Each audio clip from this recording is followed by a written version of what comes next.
We're talking about my 24th favorite band today, The Offspring, who dropped a surprise Anti-Valentine's Day album, a digital-only compilation of issues, feelings, and tattooed women that will make you want to hit that.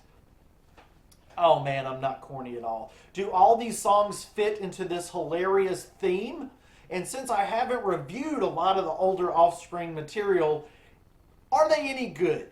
That's what we're going to be talking about in today's video. This is an album review. First of all, the compilation contains a huge chunk of the band's catalog. Songs from Self-Titled, Ignition, Smash are not represented. But all the other 8 Offspring albums are pretty well equally on display here. And that makes sense. Dirty Magic would have been a pretty cool addition, a slot to fill on this thing. But the rest of the early Offspring is more about social issues and anger than getting dumped or dealing with a treacherous partner. So it kind of makes sense that the earlier albums are not properly represented here. It's a little irritating to my OCD and autism, but we can move past it, I think. If there's enough positives, I think we can move past it. The album opens with my favorite Supercharged track and single, Okay, But This Is the Last Time. It would sound clunky if you didn't. It sounds clunky before you hear it. Like when you hear the song, you're like, okay, Dexter really nails it. It's simply a catchy and poppy tune about a woman who is in charge and ruling over Dexter in hard mode. Wow. Why Don't You Get a Job it tells several stories of heartbreak from different characters as they deal with unemployed partners who really need to be tossed to the curb. But maybe there's a fear that they won't be able to make it on their own. Times are tough, but you got to be tougher. If your significant woo friend is not working, maybe it's time to put unhoused on their ripped up resume and get them out of your life. So far, this is a pretty fun mix of Offspring songs that I never imagined I would need, but I think I like this. I don't know what that was. I think I like this album. So far, the beginning, it's starting out pretty darn good. Okay, But This Is the Last Time is a banger, and it's got some good company coming up. Want You Bad and I Want a Secret Family with You are highlights in this weird compilation. Want You Bad is one of my favorite songs ever of all time, Space and Coffee. I relate to it. It's rocking. It's got an awful quality music video in desperate need of like a 4K re-release. You know, kind of like this quality. Like my quality. Don't talk about the audio. Let's not talk about the audio. Man. This is not a greatest hits compilation, as less than half of these tracks are singles. It's a very unique compilation, and I hope that more bands will take note, and do things like this in the future. Just put together some crafty little compilations for different holidays. Could be a lot of fun. And some of the songs selected here are maligned by the fan base. I'm going to lean in for a minute because, I've actually got an idea coming up for a video about songs about wolves and songs about pigs. And I'm going to try to craft like the story of the 3 little pigs using songs. But I haven't quite figured out how to do that yet, so I'm working on it. But subscribe for that. It's going to be wacky. Wolf songs versus pig songs. Let me know in the comments how you think I should do that. But, I was talking about hated songs. We Never Have Sex Anymore is pretty hated by the fan base. I like it, especially the English version that I can sing along to. And the Monkees. Monkees are awesome. You finally really did it. Won't somebody think of the Monkees? The Planet of the Apes. Dexter, I hope that We Never Have Sex Anymore is not autobio, if you know what I'm saying. I hope that it's just a story that you like to tell. I've got to pick a booger. Hit That, and even more so, Looking Out for Number One, they don't fit the theme theme of Anti-Valentines, at least to me.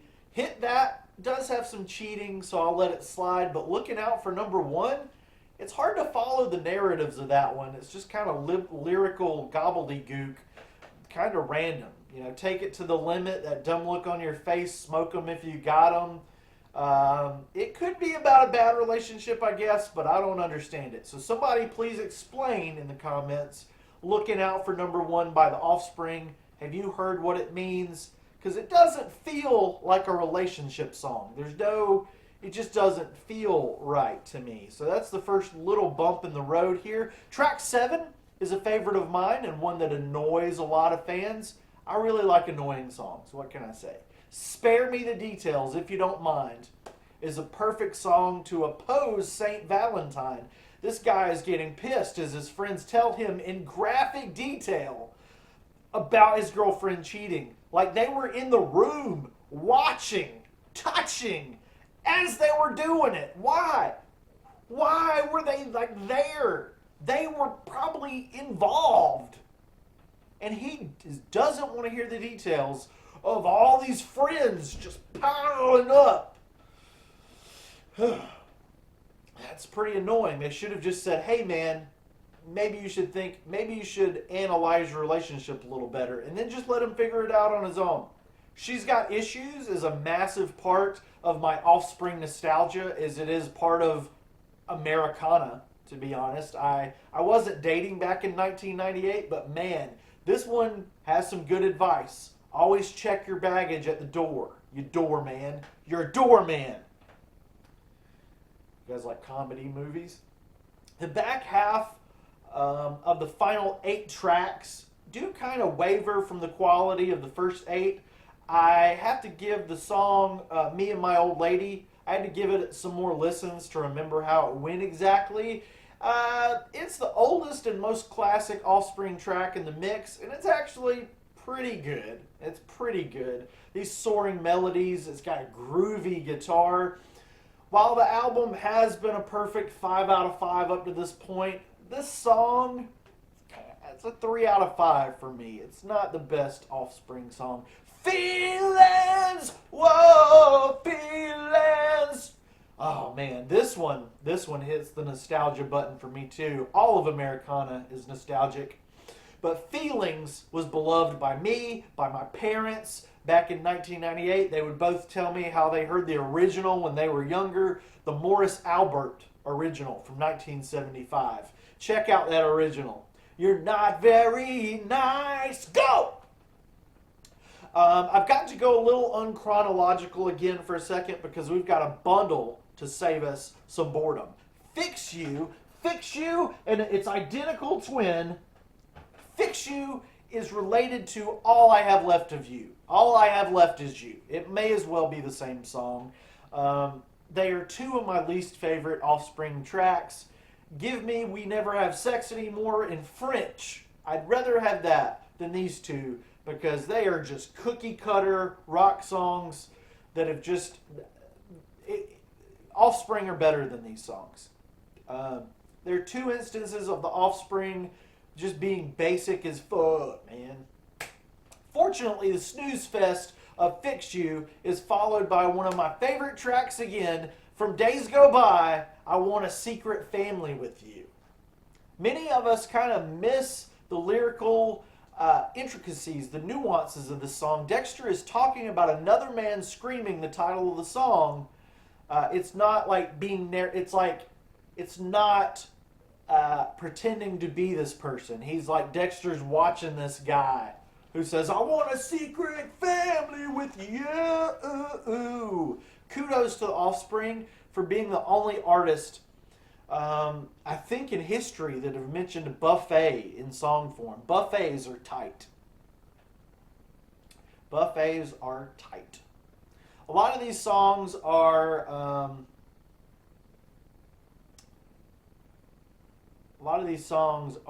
you. The songs have the word you in the titles. You wouldn't get it. Anyway, Dexter can get his spiky haired head around you. So yeah, there's a lot of head, a lot of you, a lot of Dexter. But yeah, the Offspring do have "you" in the title of a lot of songs. Did you know that? Dexter's writing songs about you. You knock me out, baby.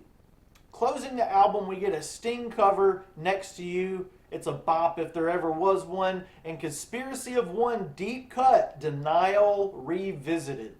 While it's not a particularly great Offspring song, it does serve well as a closer for an anti-Valentine's Day with the Offspring. And no, they're not breaking up. It's kind of a perfect closer for it.